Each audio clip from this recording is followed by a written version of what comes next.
chair is sinking into a crack. Okay, there. Hi. Hey, everybody. How are you? Good to be back at Sewanee. Thanks for having us again. So I'm Elisabeth Schmitz. I'm the editorial director at Grove Atlantic. I've been there for 24 years, which is a little unusual in publishing. Grove is independent. It's one of the last independent publishing houses. We're a bit medium size. We do about 75 original books a year. We have 3 seasons. We still do catalogs, paper catalogs, one of the few who do. It's a sore point because in the greater Random House empire, they don't do catalogs anymore. Yes, they're also online, and they go up instantly. But we still do love these paper catalogs, and they're almost sort of like reading a little bit of a literary magazine. You know what we do in here with the spreads and the excerpts and the quotes and. We do only adult fiction, no young adult. It's literary fiction, upmarket, narrative nonfiction. I, in particular, love fiction, but have started doing more and more narrative nonfiction. A number of books I've published have come out of the Sewanee Writers Program. I actually had a stack of books that I was going to talk about, but I put them down to talk to Christine, and I turned around and they were gone. And that was my order of presentation. So if you have the book out there, all you have to do is just hold it up, if I can remember the order. Christine Scott, who is teaching here, I've been publishing for a little while. Her last book was Prosperous Friends, and I had a hard copy here, but someone, if they have it, they can hold it up. Christine has a new collection coming out. Oh, yay! Christine's new book is coming, we're publishing it in March. It's called Pure Hollywood. It's a novella and short stories, and I believe she read one of the short stories at the opening night here at Sewanee on Tuesday. Josh Weil is an author who came out of the Sewanee Writers Program. We started with a collection of 3 novellas called The New Valley that won the Sue Kaufman Prize from the American Academy of Arts and Letters. He published a new novel with us 2 years ago called The Great Glass Sea, and we have a new collection of his stories coming out. If anybody has it, it's Josh Weil. It's a beautiful galley with electric lights on the cover. And we're publishing that this fall. Also, Lily Tuck, who came and presented here, has a new novella coming out this fall called Sisters. She won the National Book Award for The News from Paraguay some time ago. A lot of what we do at Grove, and me in particular, look for debut writers. So we don't have the deepest pockets that the big houses have. It's quite unusual for us to go to auction for kind of big starry books. So we have to look a bit under the radar and find incredible writing that maybe not everybody in New York sees. And we've had some success with it. We do collections of stories, as does Gary, but a lot of the big houses don't really want to do short stories very much anymore, or at least if they do, they want to do a 2-book deal and have a novel that's coming along with it. But we've had some real success with our short story collections. This one by Anna Noyes, Good Night, Beautiful Women, was published last year. Extraordinary debut collection, all set in Maine. She is now finalist for the Fiction Prize from the Center for Fiction. And we have this extraordinary English novella coming out in the fall, which we made 1,000 of these beautiful silver galleys. It's called The End We Start From by Megan Hunter. And we gave these away at the Book Expo to prepare for a November publication. This is set in a all too possible very near future where London is flooded underwater, and it's about a woman, a young mother, giving birth right as London is being flooded and having to become a refugee, travel north, try to get up above the waters. It is absolutely beautiful. Gary won't like it when I say this, but what it really reminded me of when I finished reading it was a mother's point of view. I felt like I felt like I did after I read The Road by Cormac McCarthy. It just gave you such a completely different other world that you were immersed in. It's a fabulous book. Yes. So this is coming out in November. Again, not necessarily an easy book because it's so short. It's a novella, and some publishers wouldn't go near this. But I preempted this before the London Book Fair, before the Brits bought it, actually, even though she's English. And we went to London and we sold it in 5 countries around the world. And it was a great launch for her.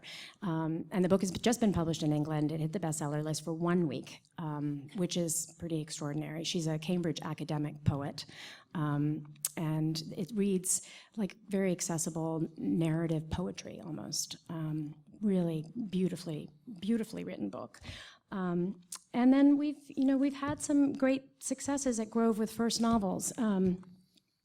I came to Grove 24 years ago as the rights director, which I did for a number of years, and then but also started acquiring books. The first book that I bought, ridiculously, was Cold Mountain by Charles Fraser, and that got me started, really. Ridiculous beginner's luck success story, that book. But we've gone on to, continue to be able to launch some really great debut novels. Peace Like a River by Leif Enger also did well. Last year we published The Sympathizer by Viet Thanh Nguyen. Another one of those great stories where nobody else in New York bid on this book. We were the only publishing house who offered on it. Extraordinary book. And won the Pulitzer Prize. We published Roxane Gay. She's kind of interesting because her nonfiction is published by HarperCollins and her fiction is published by Grove Atlantic. There's a little bit more and more of this going on now, where authors will publish with 2 different houses sometimes. And it's quite interesting. And it's a way for us to just give the author some flexibility. Some people have the 3rd publisher with publishing their poetry at a 3rd publishing house. We also have a Black Cat paperback original line, which is also a really nice place to debut first-timers. And we experiment with it, but there are these beautiful paperbacks with French flaps, we call them here. And it's a lower price point, and it's sometimes a great way to introduce new authors with a story collection or writers in translation, but with some authors who we think might really struggle to publish, in a $25 hardcover at the beginning. The only problem with this is it's harder to do a paperback a year later, to have a relaunch, but we can do it, and we try to. We just take the flaps off, and we redo it, and put the blurbs on the back. Man Gone Down was another book that we did that way. Extraordinary debut novel that, it was reviewed on the cover of the New York Times Book Review, and it was a paperback original, and it was one of the 5 best novels of the year, and it won the Dublin Impact Literary Prize. So the paperback original line is someplace we're putting very literary books, as well as maybe slightly more youthful or crossover books, like we did Flight by Sherman Alexie in the Black Cat paperback original line. More narrative nonfiction. I'm also becoming interested in memoir. Helen Macdonald's H is for Hawk was a book we published 2 years ago that did extraordinarily well. Again, unknown Cambridge academic poet writing about grieving for her father by raising a goshawk. Everyone thought I was out of my tree when I wanted to buy this book about 5 years ago on a proposal.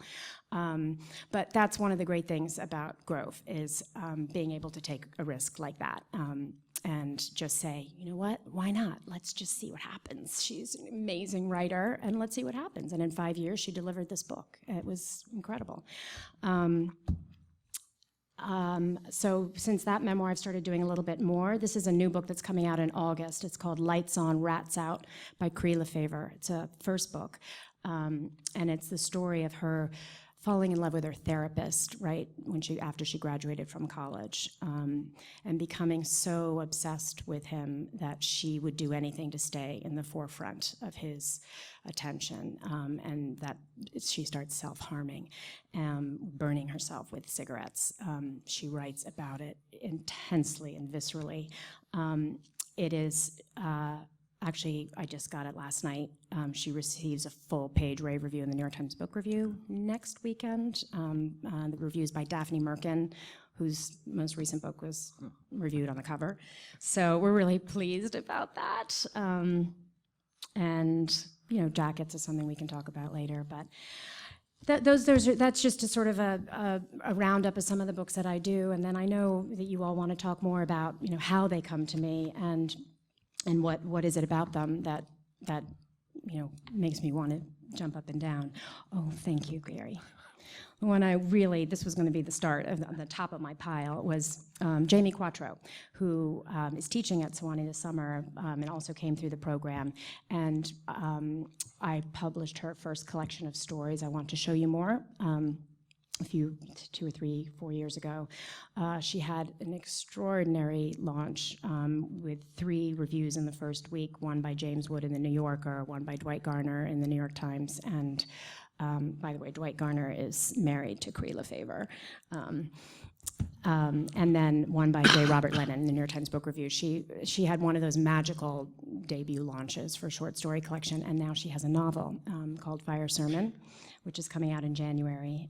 We're grappling with the cover for it right now, but this is also very short and really very intense book about a woman in her 40s, deeply loyal, deeply to her husband and 2 children, and religious, and who starts a very intense spiritual relationship with a poet. And unlike in her first book, where nobody crossed the line into physical infidelity, in this book she does. And you know it on the first page. It's really an amazing novel coming out from Picador in London, and from us in January. Thank you. Why don't you talk about some of your books now, and then we can talk about what we look for. I've had 4 great years at Atlantic Monthly Press, so I feel like kind of an uncle or a sure-tell relative of some sort, so I'm always delighted by the quality of publishing they do there. And I moved to go to Knopf, which is a place that I'd always admired, and that's now, 25 years ago. Well, longer than that, because you and I didn't cross over. 90, Sorry. 27, whatever. And I always say Knopf because Knopf is part of a company that's so big it's grotesque and unappealing aesthetically, and I think practically part of the old Random House empire, and is now part of, that now includes Penguin, Viking Penguin, which is another massive company. So it's the biggest publishing company in the world, owned by Bertelsmann, a German multinational, and all the rest of it, but I don't care about that. I pay attention to Knopf and a little bit to Vintage, which I used to run decades ago. And I'll do maybe a dozen books a year. I mean, I think my best number would be more like 10, just because it takes so much time to really properly edit a book and go through all the stages of publication, and to give your colleagues time to get to know about the book, because you first have to publish it within, even if you don't think of Greater Bertelsmann or Greater Random House, within the one little company. There's a lot of books published, and nobody's going to read all of them. I mean, my boss, Sonny Mehta, does read all of them, and he's probably the only one there who does. So it takes a long time, and also it's work that when you truly love a book, you don't mind the hundreds and hundreds and hundreds of hours you put into it in one way or the other. I mean, you're grateful for it, for that opportunity. And there's not a relentless supply of books that I fall in love with, or that anybody falls in love with. There are, lots and lots of books published, many of which, might as well be a piece of furniture that I don't want in the first place. I mean, we all have very particular tastes, and I'm in a position where when I do love something, I can, as Elisabeth does, I mean, I don't care whether it's not an obvious thing, whether it's a book of stories or a short novel. I like short novels. I mean, I don't know why everybody wouldn't insist on short novels instead of these massive things that you have to wade through for weeks on end. So, and that's what we've lived for. I've been doing this since the late 70s, and nothing, when I get a new novel from Julian Barnes, say, who I published for, countless books, and one of the great writers of our time, I get a new novel from him, and I'm kind of knocked out of my seat. But when I get a new novel from somebody I'd never heard of before, who might never have published anything, and this is Exhibit A. Lee Clay Johnson is here this year, and delighted to be here. He'd never published, I don't think he'd published anything in any little magazine or anything else before I got hold of this, which is, and given that I like dark books, I've published a lot of dark books, and I've never published a book any darker than this one. And just, to find something new, it's a rare treat, because really good stuff by authors that you know and love in every respect, that's an abiding satisfaction. But the surprise element is uncommon in a case like this. But the writers on my list, all the books have their own stories, and all the writers have their own stories. I mean, I encourage you to steal a copy of this. There's a stack of all these things up there. And get to meet Lee, because he's very smart about writing, and is from Nashville, strangely ended up going to Bennington, strangely ended up going from Bennington to UVA, where he studied with John Casey, who's a big fan. Jill McCorkle's a big fan of his, I think from the Bennington period of his life. Anyway, so there's a new one, and then an old person. Joy Williams is somebody who, when I came to New York in the late-ish 70s, she was kind of a rock star. I mean, she was on everybody's lips as a great, great story writer, and we happily became friends pretty early on, and each subsequent generation falls in love with her all over again, amongst writers, I mean, so that Bret Easton Ellis thinks she hung the moon. Rick Moody thinks so. I mean, Jonathan Lethem. She keeps being read by writers, but it kind of until this book came out, which is about 1.5 years, 2 years ago, which is her collected story, her life work, really. She didn't have anything like the readership. I mean, and there's a weird phenomenon. People talk about somebody or the other being a writer's writer, which is to say nobody else has heard of them, but they're really good, and some writers recognize them. And kind of as a side issue, there's Dwight Garner, whom Elisabeth mentioned.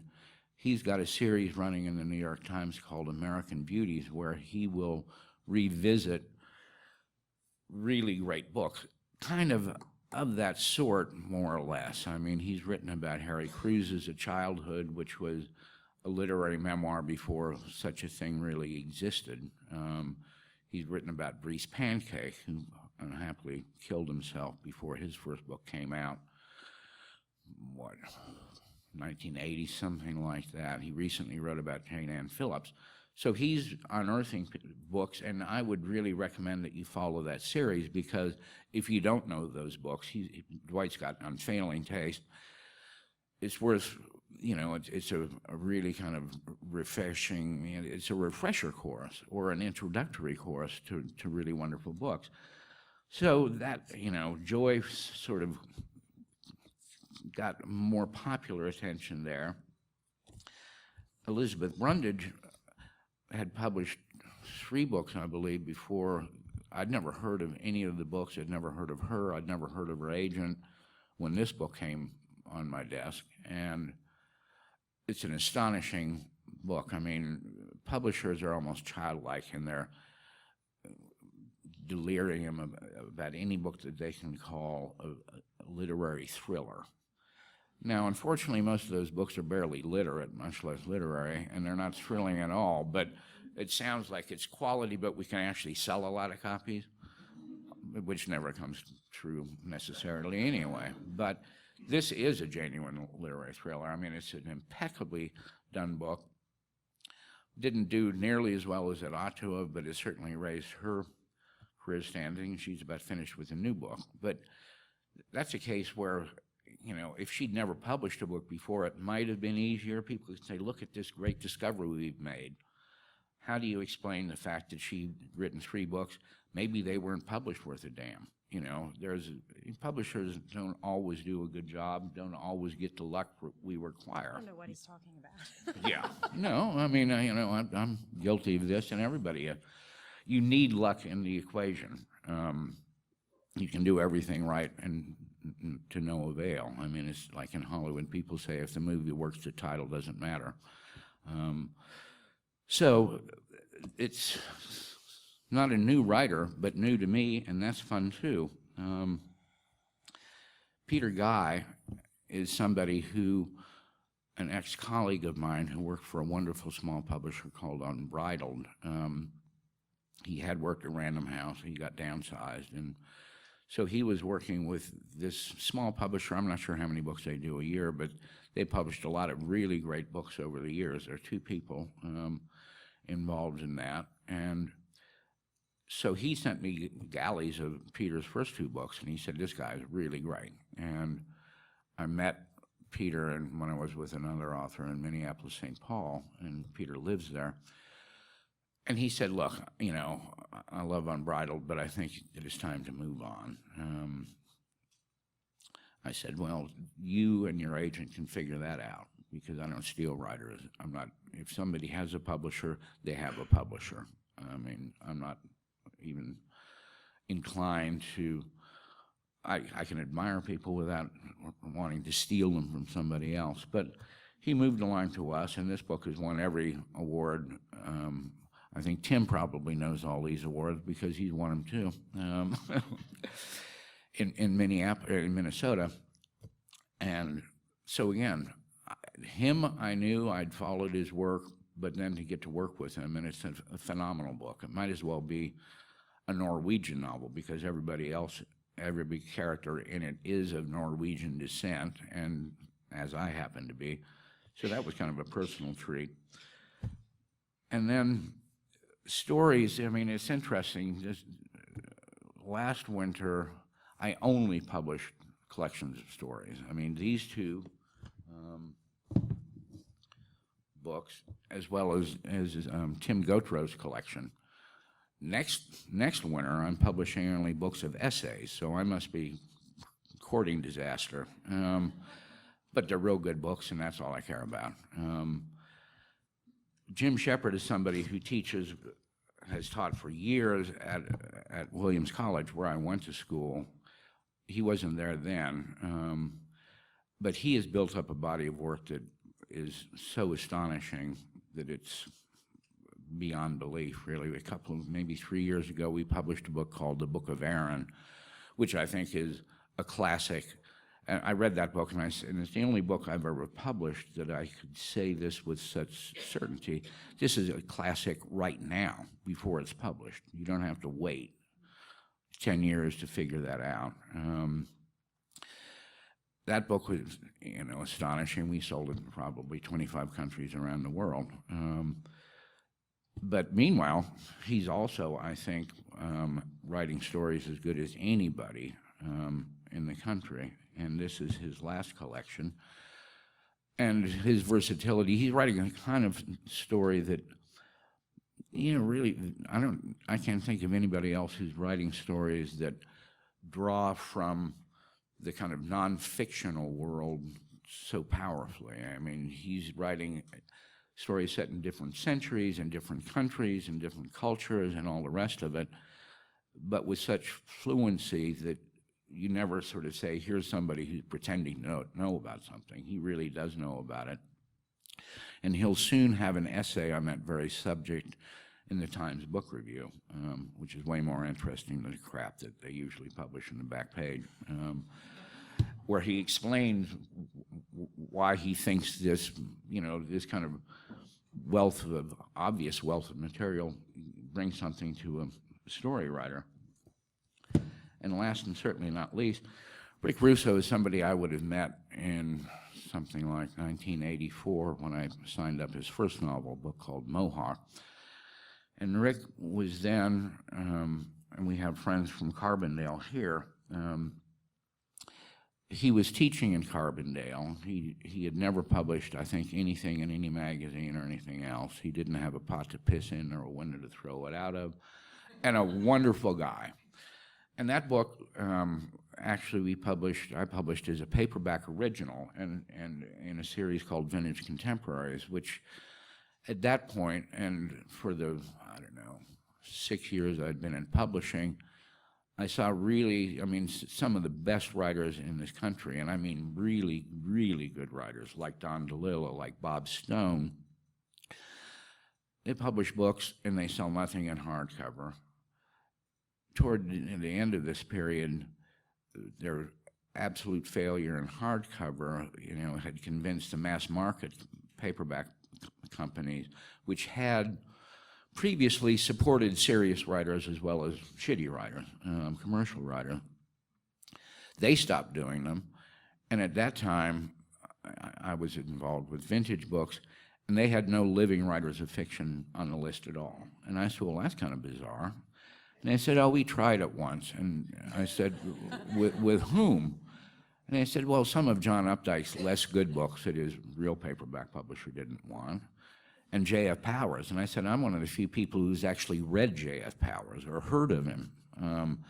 So let's try again. And Rick was part of that series, as was Richard Ford's novel, The Sports Writer, in the first list, Jay McInerney's Bright Lights, Big City. So talk about ridiculously good luck. But that's where I started with Rick, and we've kept on all these years. I don't even know how many books he's written, but he's very productive and just wonderful. And I published maybe 6, 8 years ago one collection of stories. He's known for fairly hefty-sized novels. Empire Falls, Nobody's Fool, Everybody's Fool, and all the rest of it. But he's terrific in the story form. He's terrific. I'm publishing a book of his essays in my winner of essay publishing next year. So that's kind of a range of the sort of stuff that I do. But I didn't complete a thought. When in talking about doing Mohawk and Vintage Contemporary, I just said, publishers don't believe these books can work in hardcover. They don't think that they have a market in paperback, but they haven't really tried it. I really applaud what Elisabeth and her colleagues are doing with keeping that a valid kind of format. It used to be, say you sell a disappointing number in hardcover, you could expect to sell as many copies or more in paperback. The internet has changed all of that, because from the day one of publication, you can buy a $25 hardcover, or you can get the same book for maybe $20 from Amazon, or you can download it for $2 less than the eventual paperback will cost. It has devastated trade paperback publishing, which is a shame, because I think in an ideal world, everything would be in trade paperback and trade paperback only. It's more affordable. It's actually more portable. There's all sorts of advantages. So I really I adore what they're doing with that. It's really the way most of Europe publishes their books. Absolutely. In some countries, hardcovers don't exist. And very literate countries, which I wouldn't go so far as to call this one. But at any rate, I'm tired of hearing myself talk. I'd rather hear you. I think Elisabeth and I would both rather hear what kind of stuff you all are interested in. So fire away and pick on her. Any questions we can start off with? Yeah.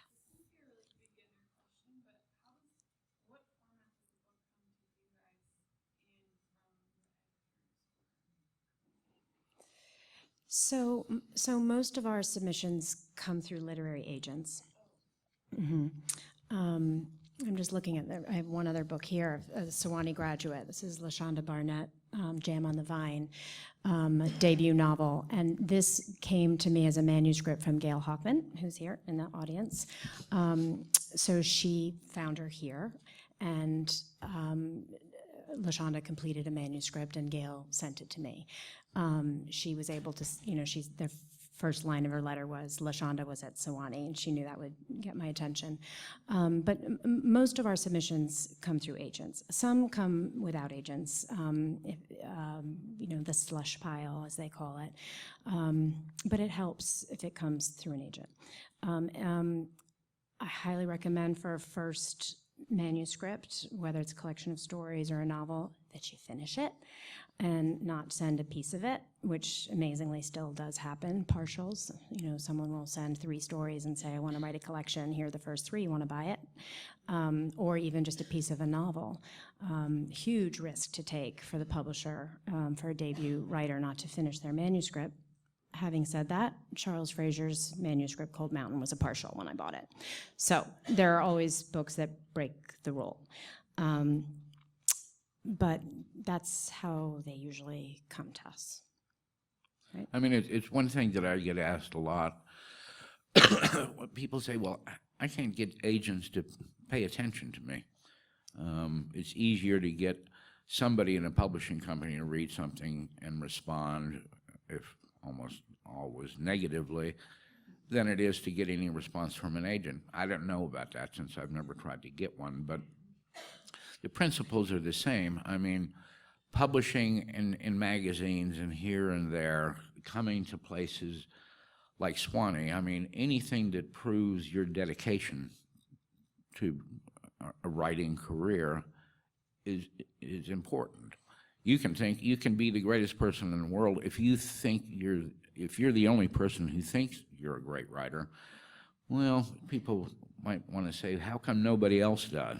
I mean, you have to jump through some hoops, and not least because you're going to learn something in jumping through those hoops. You're all learning some valuable things about the craft of writing here, and you're meeting people who are doing the same thing. So that's a collective intelligence that you really benefit from.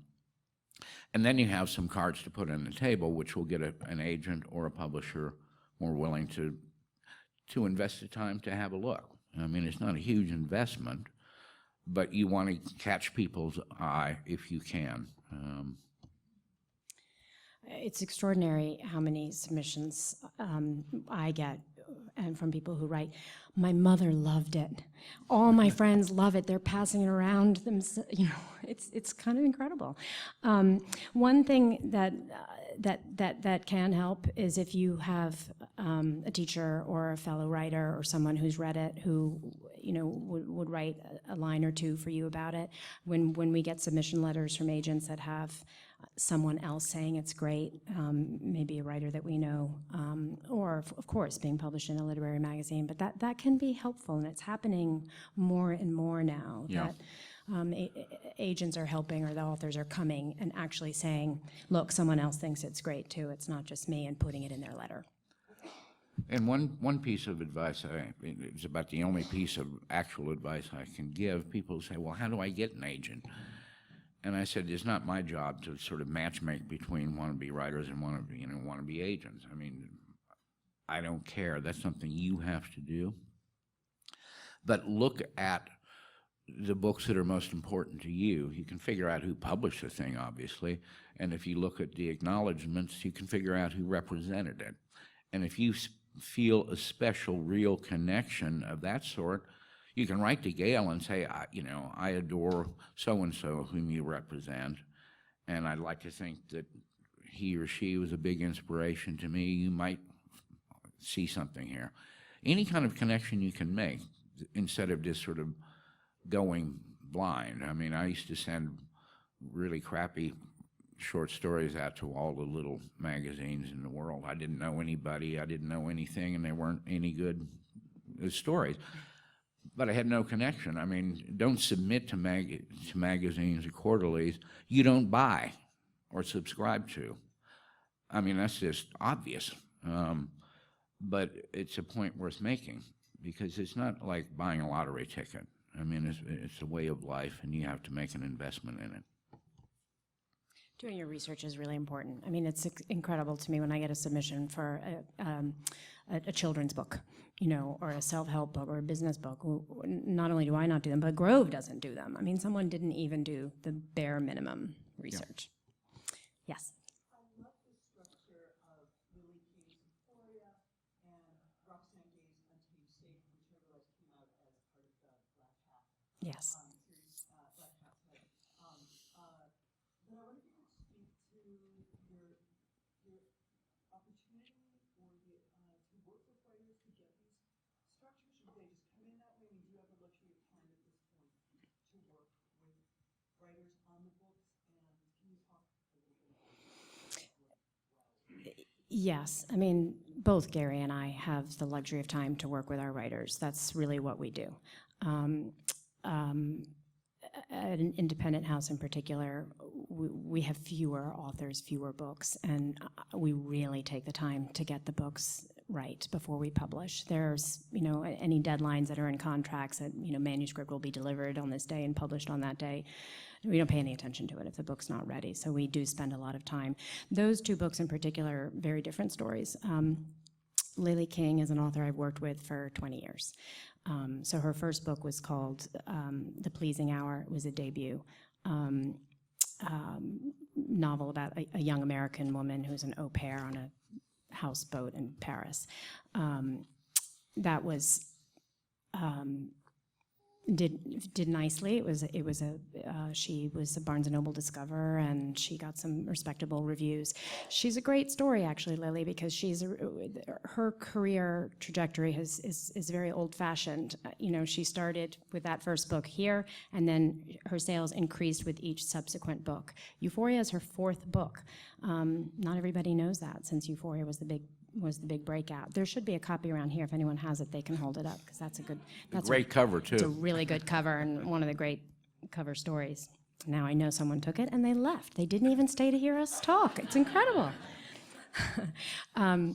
So with each subsequent book of Lily's, and she published one about 3. Oh, yay! There it is.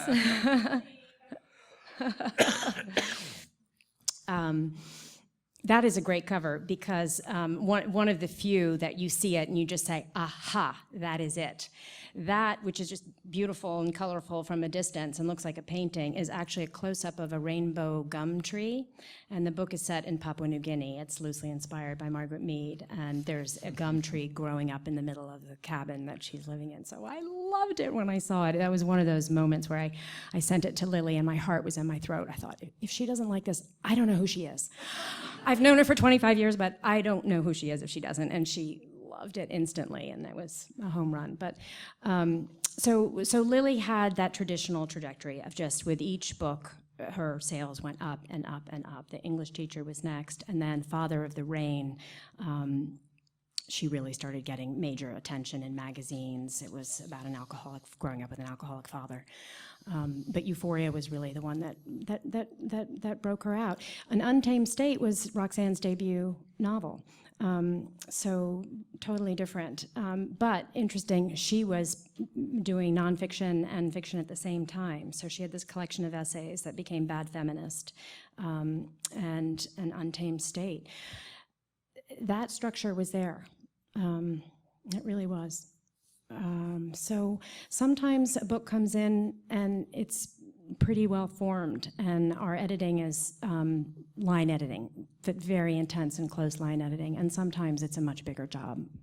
But the way I think of myself in the editing process is that I'm just a really very close reader with the luxury of time to spend on this. And the ideal way to edit is to take a week off work and go bury myself in the library and do nothing but just immerse myself in the world of this novel or this book. And I always think about what you say, that the other ideal way of editing is to have never read it before.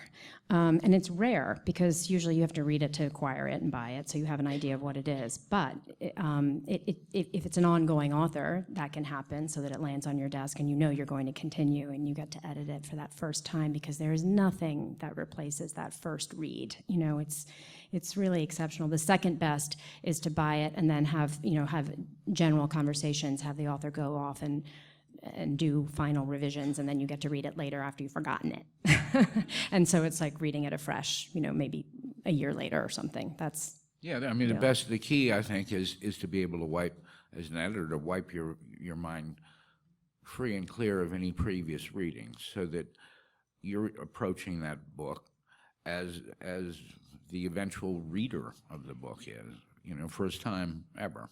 And that way you can see it clearly, because the whole process of that kind of editing, and a lot of it might seem kind of cosmetic, but the cosmetics industry isn't enormous for no good reason.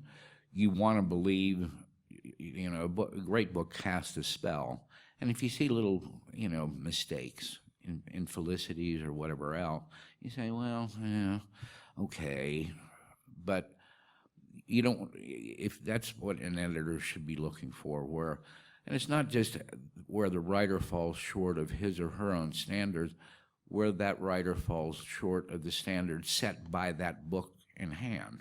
I mean, they're different from book to book. Challenges are different. And you say, well, okay, what about this? This isn't working as well as it's working elsewhere and all the rest of it.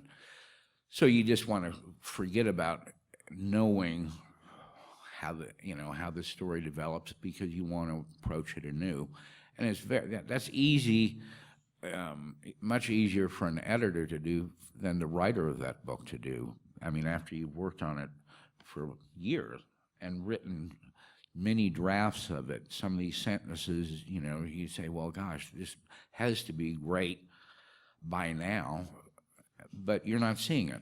I mean, it's to get objectivity from your own work, and that's what makes workshops really important, because you have people who are truly objective. I mean, they don't know you from Adam, they don't know the work in hand from Adam. That objectivity is something that an editor, ought to provide, and it's wonderful. And from my own point of view, I mean, when you get into the DNA of a book, down to, commas and, really important stuff like that, you see why something that you love already, why it's so awesome, why it's that good, because you see how something is defying the law of nature. You're making something out of nothing. And that's a kind of a miracle, and it's wonderful to behold, and to behold it very carefully and kind of personally and viscerally. Blah. yes. Forgive me for this incredibly amateurish question. I'm young and I'm curious. Fisketjon, how did the process of editing one of the world's most famous second-person books relate to you as an editor? I'm sure you get this question. Well, that's a funny story. Our friend here is referring to Bright Lights, Big City, and McInerney, as it happens, is my oldest friend. We would have met juniors at Williams College, and have been best friends ever since. And he was actually then writing terrific poetry, but he, for one reason or the other, gave that up. And for the reason being no good at all, I stopped writing short stories. But he carried on as a writer, and so Bright Lights, Big City, he'd written some terrific stuff. George Plimpton had bought what turned out to be, what was then just a freestanding short story, but turned out to be kind of the first chapter of Bright Lights, Big City. And George Plimpton thought that was wonderful, and that was terrific. I introduced Jay to Ray Carver, who was by then a friend of mine and a great hero of mine. And Ray invited Jay to come up to Syracuse, where he worked with Ray and with Toby Wolfe. I mean, you couldn't get better teachers than this. So he starts working on this novel. And I said, well, of course, this is the genius I am. Second person, that story is fabulous, but that will never work at book length. so forget about that. But wisely, Jay forgot about that advice, and of course it did work. I'm still kind of waiting to see another second-person book. I mean, there was a predecessor, some French book that nobody had ever heard of, and I think there might have been one attempt. In a way, Jay's taken that trick off the table, maybe for my lifetime, but it's wonderful. I mean, it was true genius because it has a great effect. I mean, it makes you, the reader, really so kind of congeal with the character that I wish there were a lot more tricks like that. Would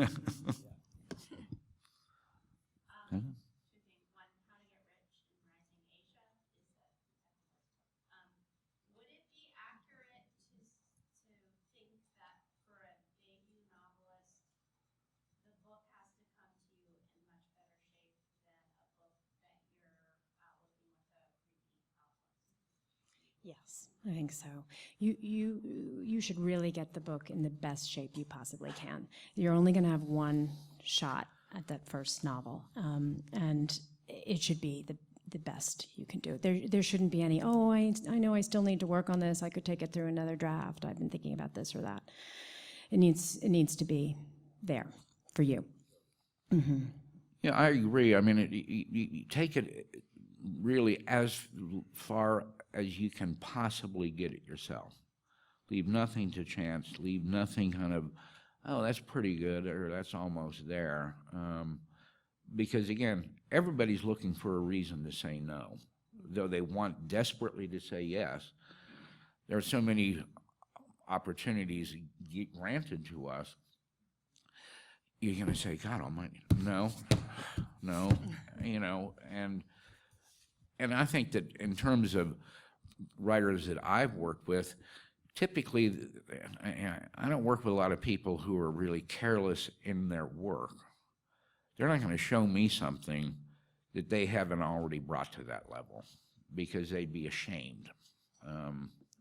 So there's no real difference there. I mean, I think that there probably are some cases where if a writer I've worked, I can't think of any, but writers, trying something completely new and different, they might go to his or her editor and say, is this working at all?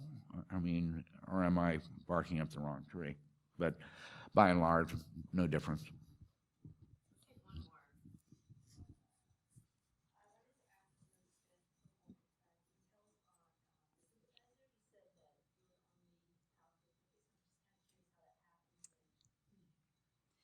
There's really no telling. It's a great mystery, but it was submitted by an agent, Nat Sobel. Nat Sobel is kind of famous for sending out just a partial to editors, 5 or 6 editors. I don't know if he says, read this, and if you like it, I'll send you the rest. I think he's the only one who just does that. And it can be sort of frustrating because if you are really loving something, then you don't have the rest. You have to write them. You have to wait for it. You have to go back to the office and print it out, whatever. But this one actually came into a young editor at Grove Atlantic named Peter Blackstock. It was his first big book, and Nat sent it in, gave it to Peter. Peter read the partial, got the whole manuscript in, absolutely loved it. I read it. Morgan Entrican, our publisher, read it. And we went in and acquired it, and nobody else was interested in the book. It's just incredible. And then it, went on to be. So there's no accounting for taste, and also a lot of it's luck and timing. Peter happened to take that top manuscript home that night, and read it quickly.